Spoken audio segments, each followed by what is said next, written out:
I feel nauseous, believe me. Never had a lot of shit come easy. Had to work hard, struggle just to be me. Had to rise up just so they could see me. Welcome to the Whisper News channel. Great ambush to the Russian army. Russian troops were ambushed. The Ukrainian siege in Bakhmut has begun. Ukrainian land forces commander warned Russian troops under siege. If the Russians do not surrender, they will lose at least 600 soldiers. While Zelensky is making statements with us on the initiative, progress has started again. Tanks moved abruptly both in Bakhmut and in Zaporozhye.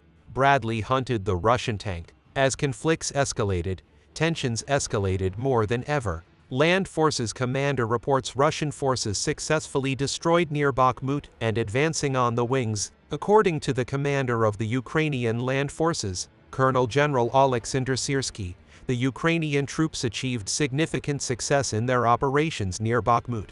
Syrsky announced on his official social media account that the Ukrainian forces effectively destroyed the Russian troops in the region while making progress on the flanks.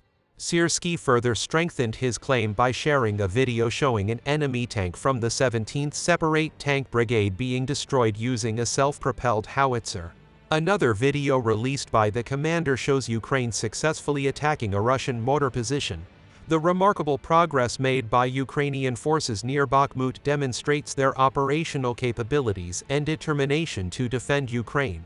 Colonel General Syrsky's account highlights the effectiveness of his strategic maneuvers and the successful destruction of Russian forces in the region. Colonel General Oleksandr Syrsky is a respected military leader who commanded the operation to defend Kiev and the Kiev region. He also led the successful Kharkiv counter-offensive. Currently, Syrsky serves as the commander of the Hortitsi Operational Strategic Group, which is also responsible for the Bakhmut administration. The situation near Bakhmut is of great importance as it is a critical area in the ongoing conflict between Ukraine and Russia. The concentration of Russian forces and fortification efforts show the importance of this front. Ukrainian troops under Colonel General Syrsky demonstrate their ability to challenge and disrupt Russian operations by effectively countering Russian forces and advancing on the flanks. This successful development near Bakhmut is in line with Ukraine's overall defense strategy and further strengthens the country's position in the region. It serves as a testament to the resilience and determination of the Ukrainian armed forces. The Russian side, on the other hand, started targeting crossing points and bridges to stop the Ukrainian forces. They want to buy time to withdraw in this way. Russian forces attempted to attack a Ukrainian beachhead in Kherson Oblast on 7 July, but encountered heavy resistance and was eventually destroyed. The attack came as part of a renewed Russian offensive in southern Ukraine, which has seen intense fighting in recent weeks. The Ukrainian bridgehead in Kherson is a strategic location as it controls access to the Dnipro River.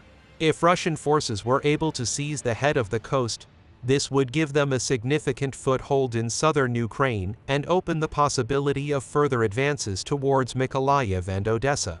However, the Ukrainian forces defending the bridgehead put up fierce resistance, and the Russian offensive ultimately failed. According to Ukrainian sources, Russian forces suffered heavy losses in the attack and many of their vehicles were destroyed. The failure of the Russian offensive is a significant setback for the Kremlin as it shows that Ukrainian forces are still able to provide a strong defense in the south of the country. It also shows that the Russian offensive in the south did not go as the Kremlin had hoped. Clashes in Kherson Oblast are expected to continue in the coming days and weeks. However, the failure of the Russian offensive on the bridgehead is a sign that Ukrainian forces are still in control of the situation, and the Kremlin's hopes of a quick victory in the south are waning. On the other hand, breaking news continues to come from the Zaporozhye region. Ukrainian tanks and armored vehicles began to destroy Russian tanks one after another. As shared in a video circulating on social media, the M2 Bradley infantry fighting vehicle equipped with an anti-tank missile system successfully hit a Russian tank in the Zaporizhia region. Appointed to the 47th Mechanized Brigade Magora, Bradley has been actively used on the front since June. The report highlights the effectiveness of the M2 Bradley in countering Russian armored vehicles in the Zaporizhia region. Video evidence demonstrates the precision and destructive power of the anti-tank missile system deployed by Bradley to neutralize the Russian tank threat. Showcasing Bradley's skills and effectiveness, this news reaffirms the importance and contribution of the West's military support to Ukraine in its fight against Russian aggression. Its transfer with the M2BRADLE-2 anti-tank missile system further strengthens Ukraine's defense capabilities, enabling Ukraine to attack heavily armored targets from a considerable distance. The mention of anti-tank missiles allegedly delivered to Ukraine underscores the continued support provided by Western partners. These special missiles are specially designed to defeat tanks with dynamic protection, emphasizing the intention to counter Russian armored capabilities. The previous image showing the 47th Mechanized Brigade destroying Russian equipment using the M2 Bradley underlines the consistent success of this military presence on the battlefield. The use of the Bushmaster M2 25mm automatic cannon to fire and destroy an unidentified Russian combat vehicle further demonstrates Bradley's versatility in countering multiple threats. The interview, quoted from a soldier from the 47th Mechanized Brigade, highlights Bradley's high protective qualities, emphasizing his role in protecting the lives of Ukrainian soldiers.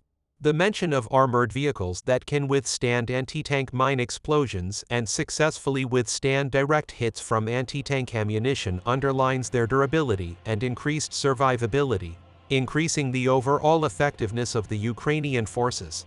In this process, President of Ukraine Zelensky made statements that we now have the initiative.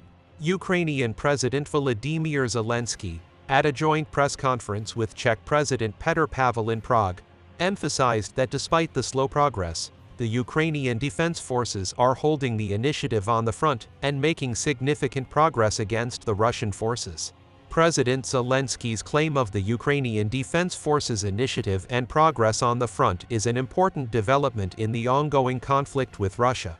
His statement demonstrates Ukraine's resilience and determination to actively continue the counteroffensive and regain control over the region.